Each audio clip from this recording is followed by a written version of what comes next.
Hi everyone, welcome back with me again in this channel. On today's tutorial, I'm going to show you how you can zoom in and zoom out on the CapCut PC. So in here, you can start by adding the clips into the CapCut PC timeline. And after that, you can just use this feature, this scale, and also the keyframes feature on CapCut PC. So I'm going to start by adding a keyframe on at the start of my clip. Add a keyframes here on scale.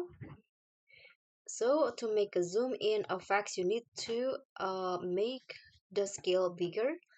So let's go to where you want the zoom in to stop. For example, I'm going to go here.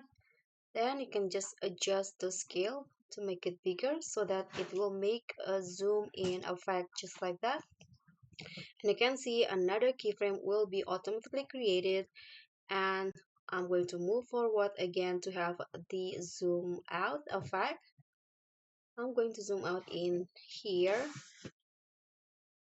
and here let's make the scale into its original size, which is 100%, like that. Now another keyframe also will be created, so the final result will be like this. It will zoom in, then. And that's all for me. Thank you so much for watching. Don't forget to like, comment, and subscribe. Also click on the thanks. Bye.